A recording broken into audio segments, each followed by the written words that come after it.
Okay, so at the end of part 1 of redoing the fence, I extended the poles, demoed the old fence, and also laid down the stringers.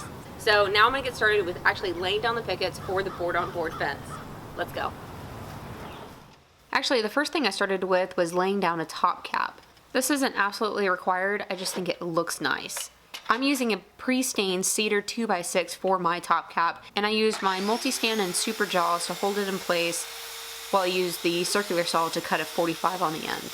The 45 degree here is not necessary, it's just, again, something I thought would look nice. Now this was one advantage of going with a local supplier for material versus the big box store, is I was able to get these 2x6s in 16-foot joints. Now the top cap does not sit center on the 2x4, but instead I left a 2.5-inch overhang on the front because later I'm going to be placing 2 pickets and trim on the front edge, and I still wanted a slight overhang. Once the board was set in place, I came back with nails and secured it to that 2x4. Actually, I started off using nails, but then later I ended up switching to screws to secure the top cap. And to make this step easier, I ended up cutting a block that was 2.5 inches to use as a spacer, so I could just set it in place and move the material where it needed to go. And whenever I got in between poles, I would actually have Cody move the 2x4. It was far easier than trying to constantly move around the top 2x6. And the reason I am putting on the top cap first thing so that I could very quickly lay all the pickets by just butting up the top of the picket to the underside of that top cap. And that's exactly what I did next. I started laying down my pickets. Now I am going with a board-on-board fence, so the first thing I did was make a spacer that was 3 inches wide. My pickets are 5.5 inches wide, so this roughly leaves just over an inch on either side, so that as the boards shrink, it won't create a gap to where you can see in the yard. That's exactly why we're going with board on board, is to create that additional level of privacy. I would first lay down the back row of pickets by butting my spacer against the previous picket, then placing my new picket that I'll be laying down against the spacer, then using 2 nails per stringer to attach it.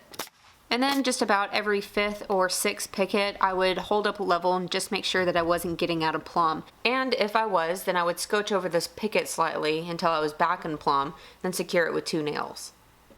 Now, it is the heat of summer in Texas, so I definitely utilize this canopy. We would make it straddle the fence and move it over to the area where I was working. Believe me, it was still hot, but at least that sun wasn't beating down on me the whole time.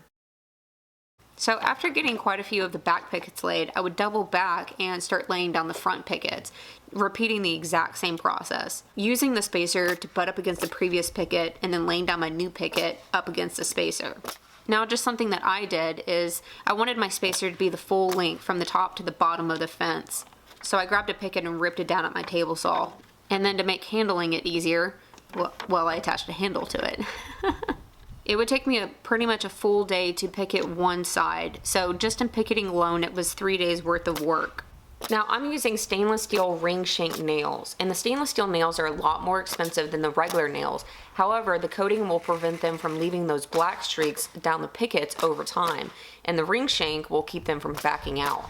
So since we're already spending a lot of money on the fence, we went ahead and spent the extra buck to get the stainless steel ones.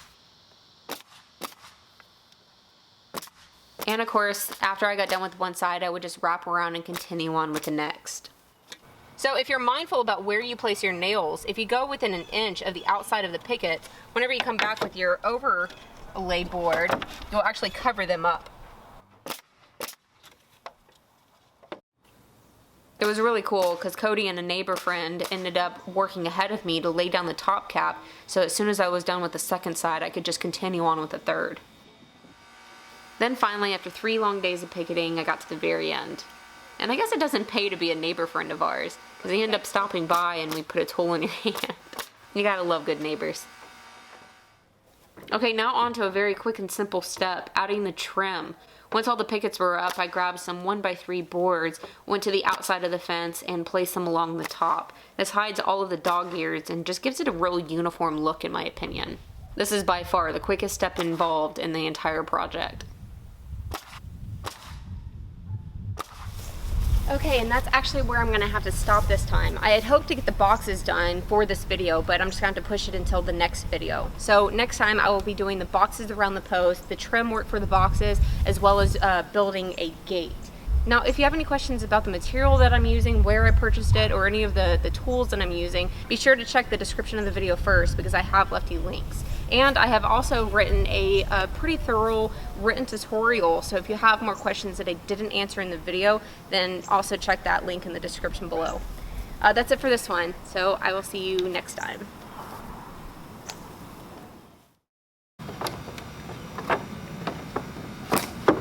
You're moving right along, aren't you? Yeah, that's sun's motivation. I want to put up the next picket in a hurry in order to block out the sun a little bit more. It's like, go, go, go! Yeah.